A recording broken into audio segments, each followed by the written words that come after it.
Hello and welcome. This is Kristen from the Online Selling Show, and I'm really thinking that in the beginning of the year is a good time for us to all start trying to just educate ourselves, learn some new kind of ways of thinking. I think that's what a lot of us try to do with our New Year's resolutions that we just never stick with. But I think it's a good time for planning, but also trying to be very tactical, disciplined.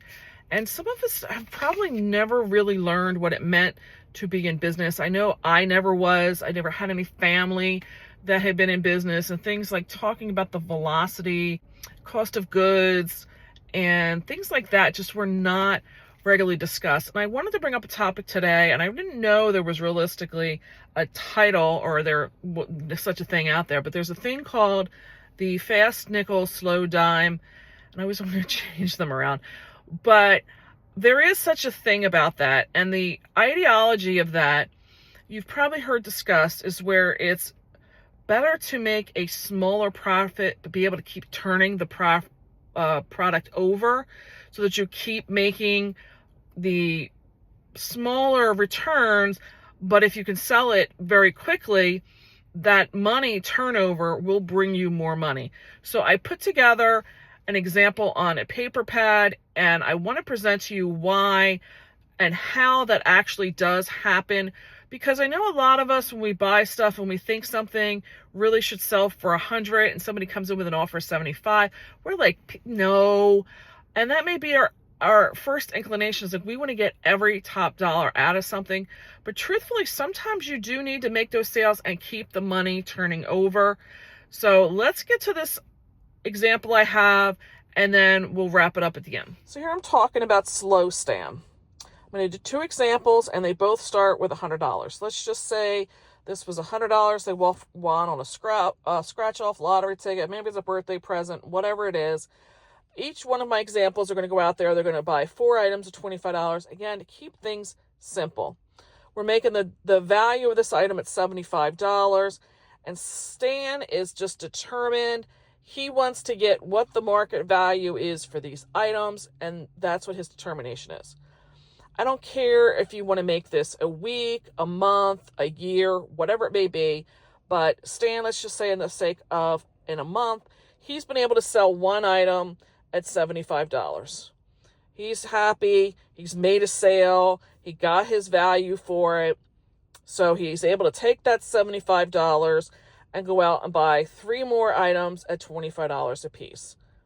I know this is not we all realistically are not dealing with the same value of every item, but just to make this example work, I had to kind of just pick one value, and that's what I did.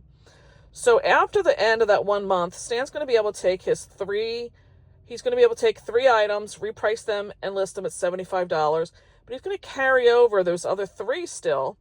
So now he's got 6 units out there on the marketplace, and let's just say he had a good bumper crop of a month. He was able to sell all 3 items that particular month at his $75 value.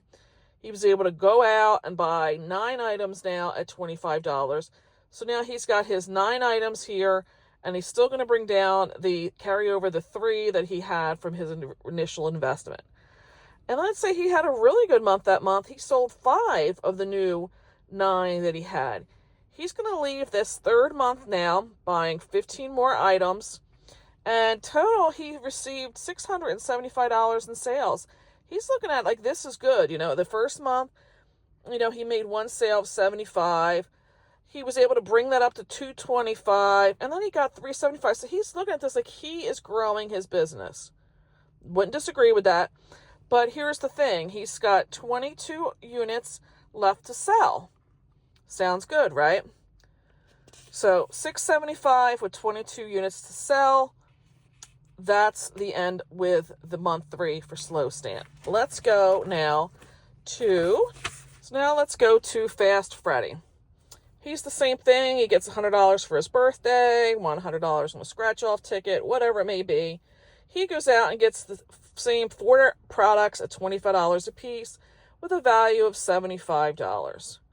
What does he do? He has a bumper crop month because these are selling at $50 each. So his first month, he sells them all. He gets his $200, so he gets his initial investment back. He takes the $200. He goes back out and buys 8 items now at $25 a piece. Prices all his stuff at $50 again. But this particular month, maybe, there was a flaw with one of them, something like that. He doesn't sell all of them. He only sells 7 of them. So he gets his $350 back at the end of month 2. He goes out and gets 14 items now so that he can go and put them back out in the market again for the $50 value. He still has the one left over from last month to bring down. So now he's got his 15 items out there for sale. And let's say this one's still not selling, and he's only sold 12 of those 14 that he put out there. So now he still has 3 units left over going into the 4th month. And he was able to make $600 worth of sales in month 3. And he was able to take that $600, go buy himself 24 units. So in his example, he's now sold $1,150 that same period of time. And now he's got 27 units able to go out. I look at this as fishing. Now he's got 27 units to go out there and fish for some buyers. He's got $1,150 he got in for cash flow. And Slow Stan only had $675 for his cash flow. He's only got 22 units to go out there and go fishing for. You can see where there is going to be a huge disparity. Not too much after this 3rd cycle, because now if you take the 27 units and say he only sells 20, he is going to have 20 times 50, which is going to leave him with 1,000. If he's got 22, and let's just say he only sells 10, he's going to sell 750. So you can see where this starts snowballing very quickly. What's going to wind up happening, if I didn't say it to you though, if you look at where there is a really big other piece to this, is that he left month 3 with only having 3 units in stock, because what's happening is his stuff's coming in very quickly and going right back out the door. He's not realistically sitting on these 27 units very long. We all know how it happens in the eBay marketplace. These things are coming in and going out in a very short time period. This could be a week, this could be a month. He's not sitting on them. But what's happening here for Slow Stan is every month he's having to find a way to store more units. He left having to store 3 units in month 1, but now in month 2 he has to store 6. He's going to have to go into month 4 here, storing these 3 and these 4. So he's going into it with 3, 4, 6, and 7 units. This is going to start really snowballing down the road very quickly. In my example, if he only sold 10, he's going to go out there and get himself how many units here?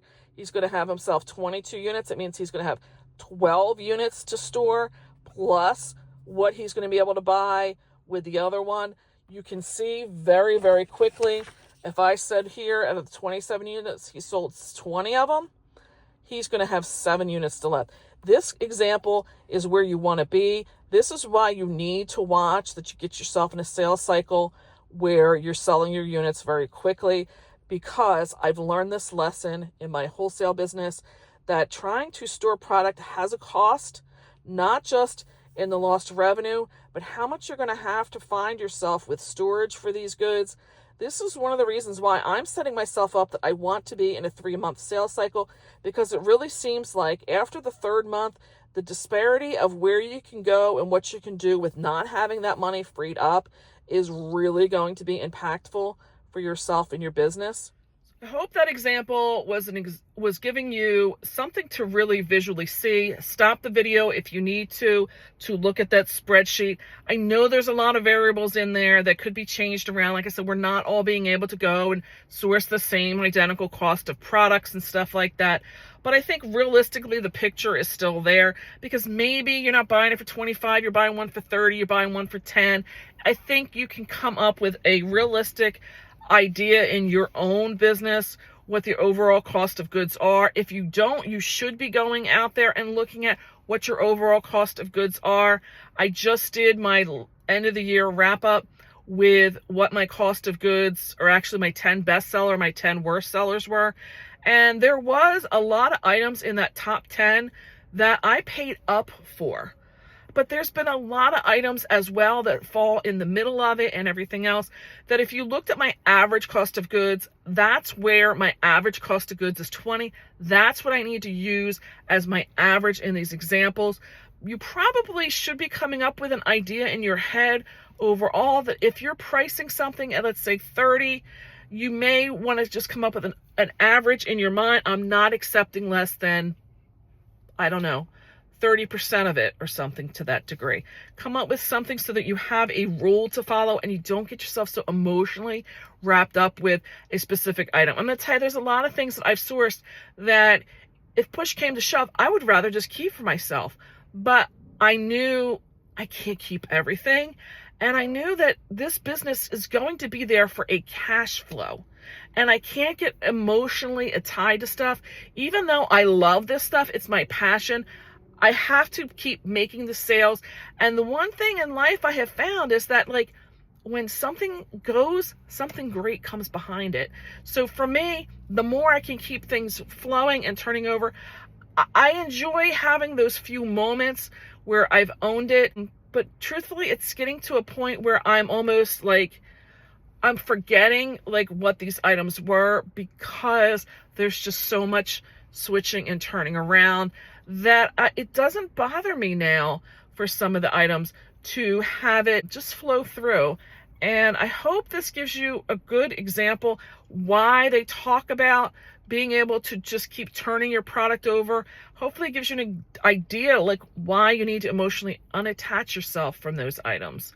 I'd appreciate a thumbs up if you got anything good out of this. Please leave me some comments down below. Again, I understand there's so many variables in this. I was just trying to make it an example, something to open up a conversation or discussion or inspiration for you to want to start doing some things that are pertaining to your business. These are just examples for being overall. I can't be in everybody's business. I have to focus on my own. You need to focus on your own and get to these ideas as to what really is going to work for you, numbers and cents wise. I wish you a very prosperous new year, and I would love to hear from anybody if you've gotten anything out of this, or maybe it reopened up the idea to you. Maybe it's something that you had forgotten about. I don't know. But I would really appreciate if you would hit the like button down below, give me a thumbs up for that, whatever term you want to use for it. And I would really ask if you could hit that subscribe button so that we can I can help grow this channel, but we can be here for more conversation among ourselves. What's going to happen is my videos will show up in your feed once you've subscribed. And I want to say bye for now. See you in the next one.